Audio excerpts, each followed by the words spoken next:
Ya, saya persilahkan Bapak Ibu kalau ada kita diskusikan terkait materi yang disampaikan ini. Hanya untuk penjelasan lebih lanjut, tidak mencukupi waktunya, insyaallah pada pertemuan kita lanjut terkait dengan keimanan kepada malaikat, keimanan kepada Allah. Silakan.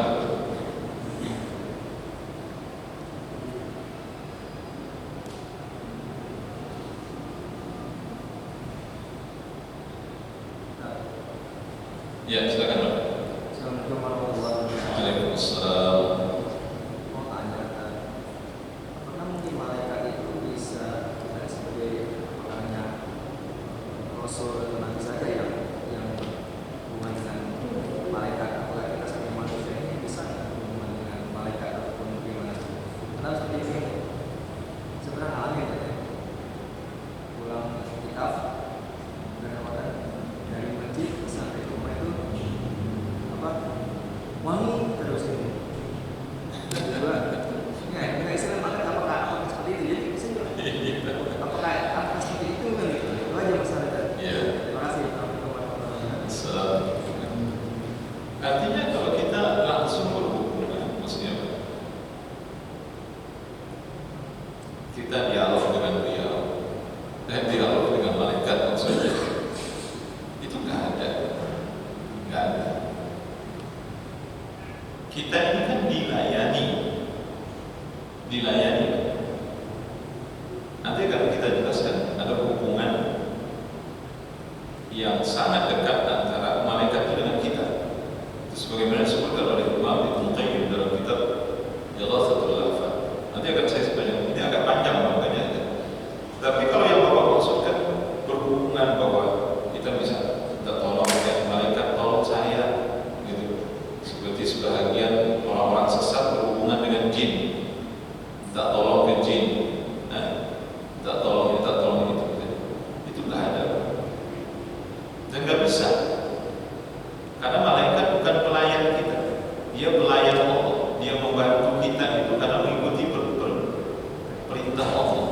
Allah yang meminta mereka, bukan permintaan kita, bukan. Sehingga tidak ada kalau yang dimaksudkan kita berhubungan dalam arti bahwa kita berdialog dengannya, kita bisa meminta, enggak. Justru nanti akan menjurus kepada kesyirikan. Kalau itu terjadi, kenapa? Karena orang kita ini, Pak, kebanyakan dari kita ini kan paling gampang mengagumi dan mengkultuskan orang dengan jin saja, ya kan? Silakan Bapak baca kembali soal jin itu kan jin itu dijadikan apa? Dijadikan penolong. Sampai-sampai jin itu ditakuti. Nah, akhirnya apa? Syirik. Ujung-ujungnya jadi syirik. Maka kita tidak diizinkan oleh Allah. Jangankan dengan malaikat secara khusus gitu ya. Dengan jin saja yang paling memungkinkan kita untuk bermuamalah. Ada orang yang bermuamalah dengan jin, meski dalam Islam tidak boleh sebenarnya. Itu akan menimbulkan kesyirikan. Sebelum Islam, orang-orang musyrik itu, Pak, itu mereka bermuamalah dengan jin. Terutama sekali ya, mereka-mereka yang berprofesi sebagai dukun. Sampai sekarang sebenarnya dukun-dukun itu ada yang ini dengan apa? Kerjasama dengan jin. Ada sampai sekarang. Dan itu ujung-ujungnya syirik. Dapat dipastikan syirik.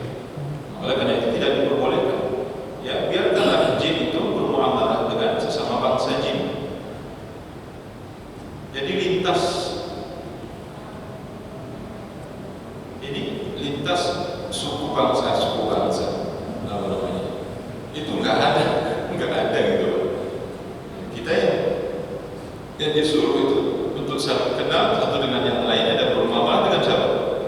Sesama manusia. Ya ayyuhan nasu inna khalaqnakum min dzakarin wa untha wa ja'alnakum syu'uban wa qabaila lita'arafu inna akramakum 'indallahi atqakum.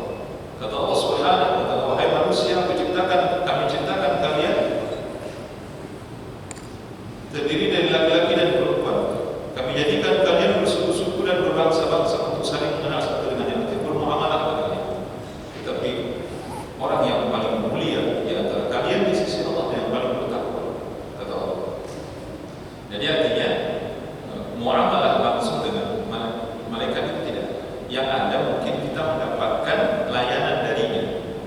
Ya Allah ada, kalau Bapak merasakan di sepanjang jalan wangi perjalanan, itu juga kita tidak bisa memastikan bahwa malaikat yang membawa wangi itu belum tentu juga. Bisa jadi sebelum Bapak lewat di situ ada orang banyak bawa minyak wangi di situ.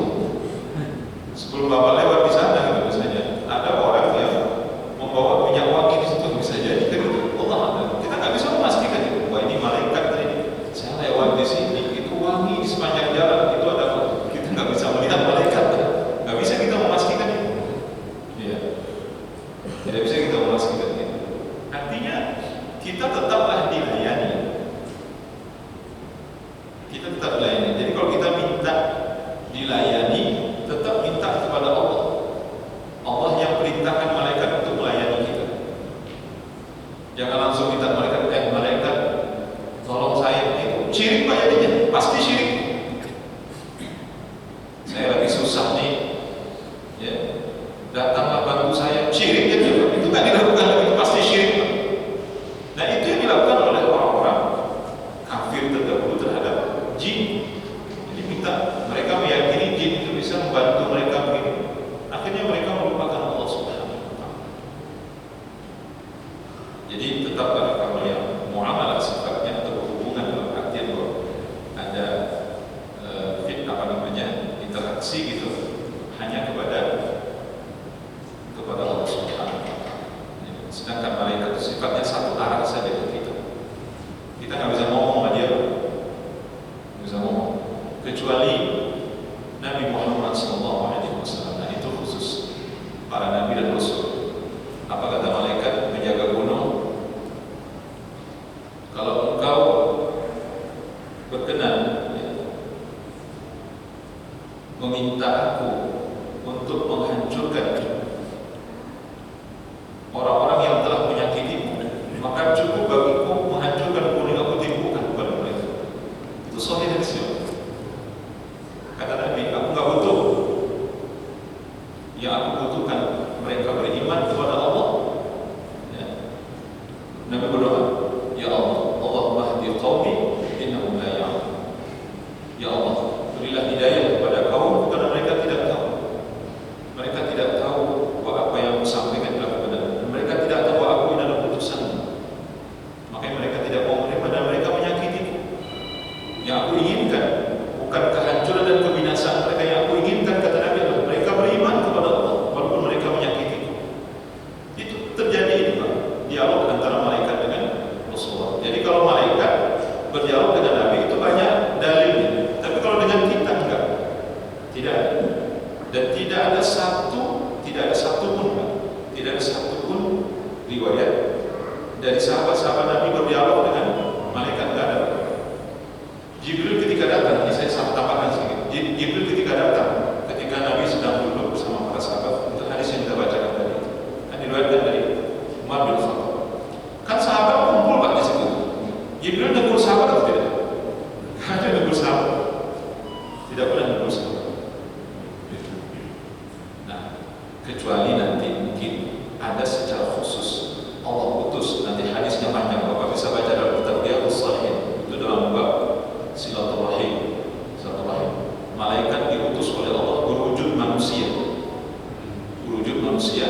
kemudian menanyakan tentang seseorang yang melakukan safar. Kamu safar untuk apa? Saya safar untuk mengunjungi saudara saya. Kemudian dia nanya lagi, kamu ini karena apa? Mungkin karena ingin mendapatkan sesuatu, tidak. Aku melakukan ini karena Allah. Itu memang ada dialog, itu memang betul-betul malaikat, tapi malaikat diwujudkan oleh Allah dengan manusia di situ. Itu kan lagi-lagi kan putusan Allah, bukan permintaan orang ini minta dilayani. Allahu Akbar. Nanti kita ada nih Pak, memang alam malaikat ini Pak, itu harus kita pelajari dan kita berlindung kepada Allah dari memahami dengan pemahaman yang tidak benar. Karena nanti sekali lagi bisa sampai pada kesesatan dan kesyirikan sampai situ. Kalau kita tidak benar dalam memahami para malaikat, termasuk apakah kita bisa bermuamalah dengan Allah.